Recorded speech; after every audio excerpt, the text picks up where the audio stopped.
Coming up on Discover the World of Communication News, we'll show you how people around American University handled the heavy rain on Monday. Also, we'll take a look at all the construction on campus. Discover the World of Communication starts now.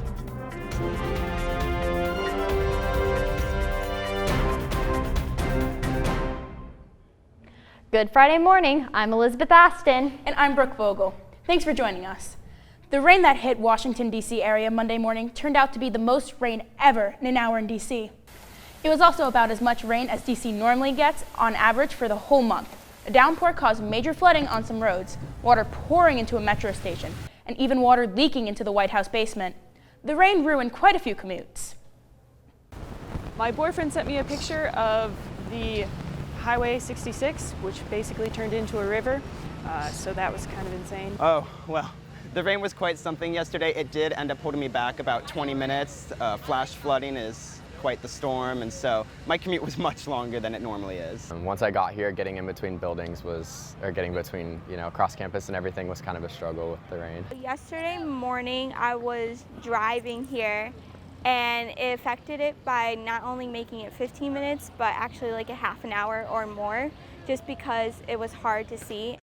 You don't have to look far to find construction on the AU campus. As Sophia Sergi reports, the construction will improve the look of campus, but some people are still frustrated by the noise. Construction workers are busy trying to get the new science building ready for AU students. The building isn't expected to open until 2020. Other construction projects on campus include digging underground, which causes some of the sidewalks to be closed. We are installing underground pipes to conduct the wiring for electric purpose.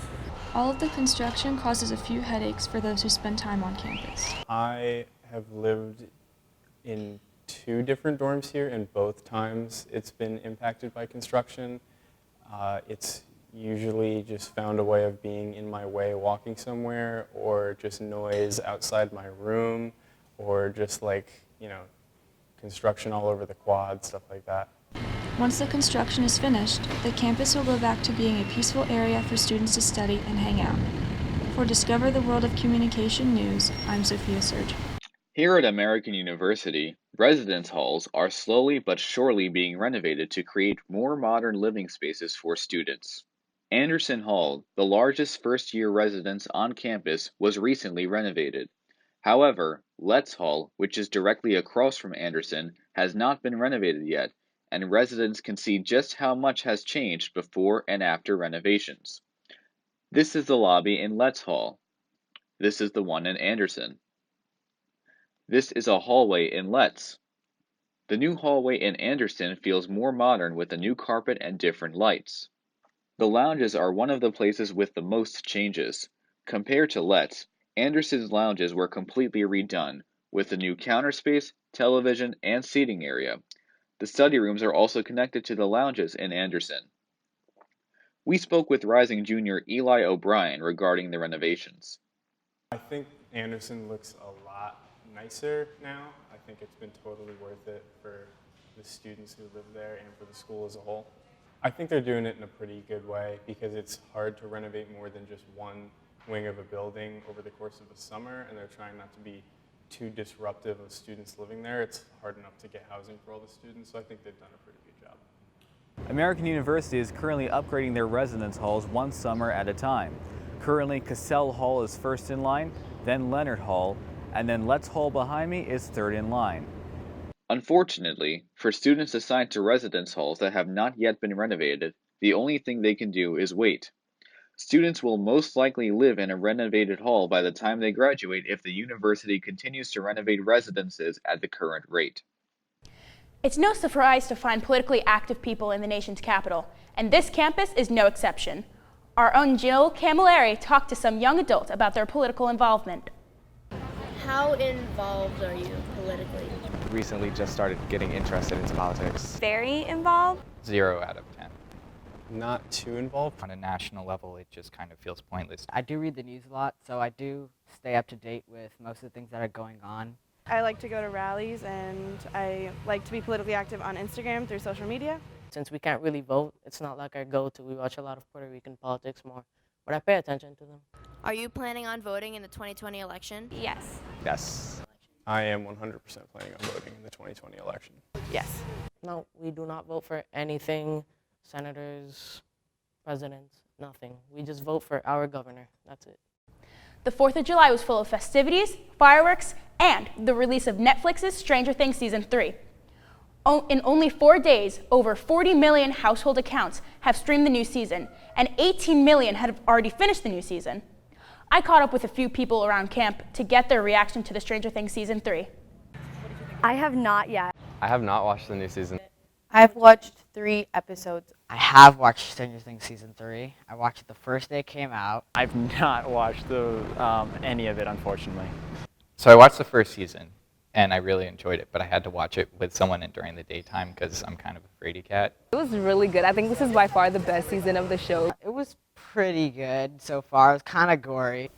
I am shocked. I'm planning on watching it when I get home, actually. The graphics got better over the season. I watched both season 1 and 2, and I don't know, I didn't really like season 2 and just never really got into season 3. So. Even like the ending still had me like, oh my god, like is this serious? Did they really just do this? I just think it's like really different from the other 2 seasons, and I really like it. When you think of American University, you probably don't think of sports. As Pablo Bauza reports, AU does have a sports presence, but not a significant one. The sports presence in AU is a weird one. Students say that not many people assist to the games, but that they would love to go more. We asked AU students Will Goldman and Frank Pascani about the sports presence in their schools and if it compares to big sports schools like Michigan and Ohio State. I would say it's definitely not the main focus of here, sports. You know, I know there are certainly students who come here for the sports and who want to play on the teams, but it's not a focus of the general student body. I don't know many people who go to different sporting events and stuff like that. I think there's an effort by the university to try and get things going. Like we get emails from Claude Z. Eagle or from Sylvia Burwell trying to remind us that hey, the women's basketball team is playing. Let's try and fill the arena. And so I think it's nice, and I kind of wish I went to more events because I'm a big sports fan, but it's definitely not why people come to the school. So I think that AU doesn't necessarily have the same athletic prestige as our schools. Like you look at Michigan, you look at SEC schools, like Alabama, all these Power 5 FBS schools. I think that AU, because it's in the Patriot League, because it's a smaller size school, and especially because it's in a larger city, that isn't necessarily where the attention is diverted to. It isn't necessarily athletics. There are just more things going on campus, which I feel is why the lack of resources to the athletics department is the way it is.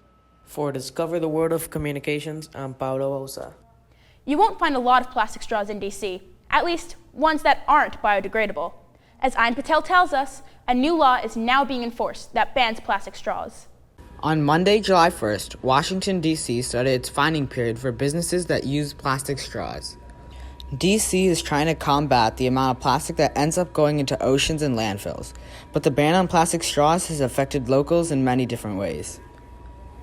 I think it's definitely something that's good for the environment and good for the community as well, to get rid of plastic straws altogether and just use less plastic altogether. I work at the Container Store, and when we get shipments in, we get tons of plastic that don't need to be there, that can, a lot of it can be repackaged to use less plastic. So. Well, for me directly, I manage a bar, so it's had changed a lot of the way we order. Another downside, just from my experience, before July 1st, I had to throw away about 2,000 plastic straws, just dump them in the trash, because there's nothing else I can do with them. I either dump them all in the trash or I get an $800 fine. And while some smaller businesses have been affected in big ways, some larger companies like Starbucks has been tasked with finding a new solution to regular plastic straws. Starbucks has set up a plan, and starting in January, Starbucks stores in DC switched to compostable straws. However, this will only be a temporary solution, and by 2020, Starbucks says it will eliminate straws from its stores altogether, eliminating around 1 billion straws a year. And like Starbucks, many other companies have been switching to paper or biodegradable straws. From DWC News, my name is Ayn Patel. That's a look at Discover the World of Communication. I'm Brooke Vogel. Thanks for joining us. And I'm Elizabeth Aston. Safe travels on your way home.